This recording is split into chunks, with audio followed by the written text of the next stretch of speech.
नमस्कार दोस्तों, मैं Acharya Manoj Goswami, astrologer and vastu expert. आज हम चर्चा करेंगे कि शादी कब होगी और किस दिशा में होगी। सबसे महत्वपूर्ण प्रश्न आजकल के लिए जो पूछा जा रहा है कि पंडित जी शादी कब होगी, लड़का हो या लड़की, किस दिशा में होगी। तो दो विषय पर आज हम चर्चा करते हैं, शादी कब होगी और किस दिशा में होगी। तो आइए जन्म कुंडली के ऊपर हम अध्ययन करते हैं।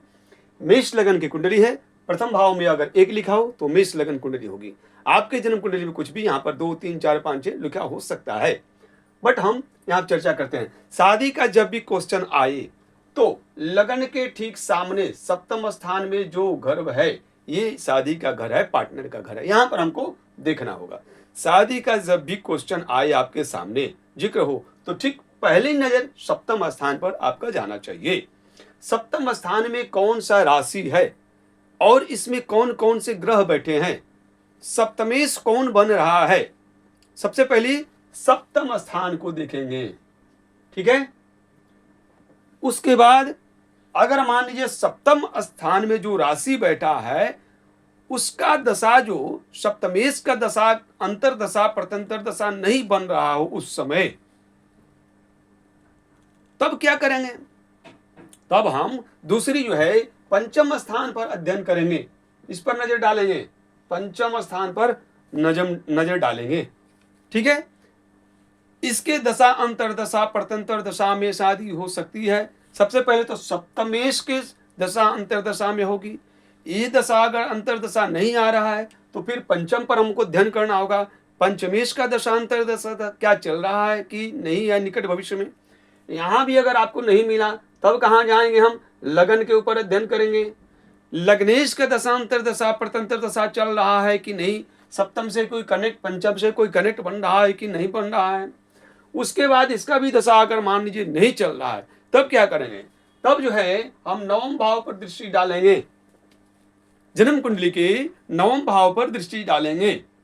अगर मान लीजिए कि नवमेश का भी कोई दशा अंतरदशा प्रत्यंतर दशा निकट भविष्य में नहीं है, तब क्या करेंगे? तब हम एकादश भाव पर दृष्टि डालेंगे।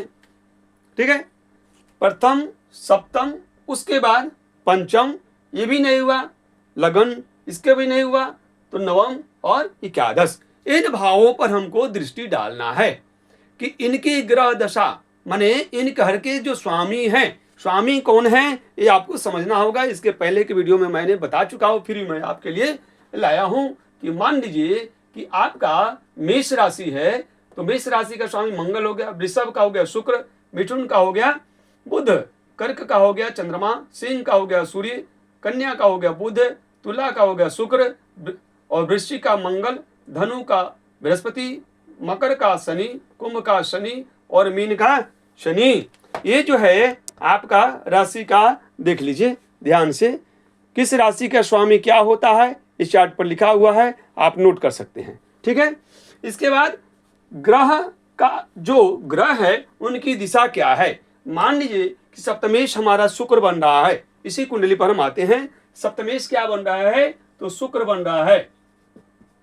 तो सप्तमेश का दिशा शुक्र हुआ, तो शुक्र का दिशा क्या है? अग्नि कोण है, साउथ ईस्ट।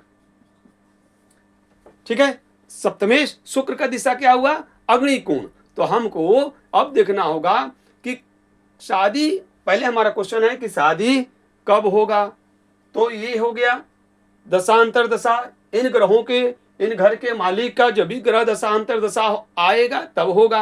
अब किधर होगा? क्वेश्चन दूसरा है, यह है कि शादी किधर होगा, किस दिशा में होगा। तो दिशा के लिए हम आपको चार्ट लाए हैं कि देखिए, ये जो ग्रह दशा है जिसके सूर्य है, इसका दिशा पूरब है, चंद्रमा का वायव्य, मंगल का दक्षिण, बुध का उत्तर, बृहस्पति का ईशान, शुक्र का अग्नि, शनि का पश्चिम, राहु और केतु का नैऋत्य दिशा में इनका दिशा होता है। इन ग्रहों के दिशा ये हैं। ठीक है, इसको नोट कर लीजिए आप।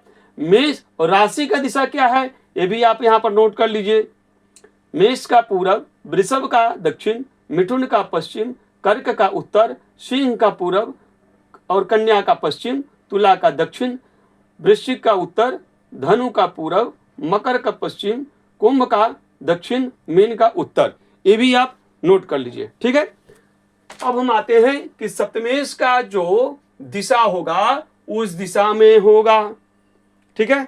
एक नंबर दूसरा पंचमेश की दिशा में भी हो सकता है, अथवा सप्तम में जो ग्रह, मान लीजिए यहां पर बृहस्पति बैठा है तो बृहस्पति का दिशा है ईशान्य दिशा, ठीक है।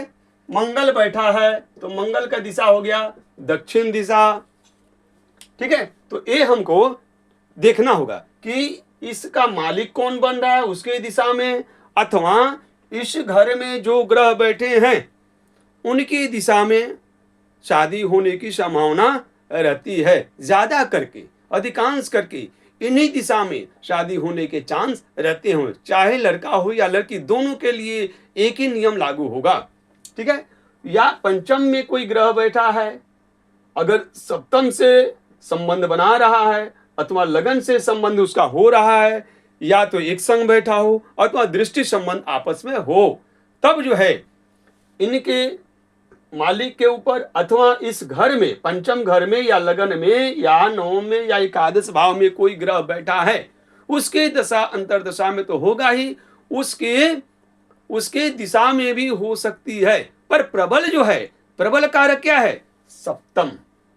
प्रबल कारक है सप्तमेश, और उसके दिशा में, सप्तमेश का दिशा में अथवा सप्तम में जो राशि बैठा है उस दिशा में शादी होने की संभावना रहती है। ये जो है एकदम 100% आजमाया हुआ है। यानी अधिकांश यही मिलता है कि सप्तम में जो ग्रह बैठे हैं, सप्तम में जो राशि बैठे हैं, उसी की दिशा में शादी होती है, अथवा पंचम या पंचमेश अथवा पंचम में जो ग्रह बैठे हैं उसके दिशा में शादी होने की संभावना रहती है, अथवा नवम, एकादश और लगन। ये आप अपनी कुंडली पर सर्च करके देख लीजिएगा, यह फॉर्मूला जो है कितना सटीक मिलता है। अगर मिलता है तो कमेंट में जरूर लिखिएगा। अगले वीडियो में फिर मिलेंगे। जय श्री राम।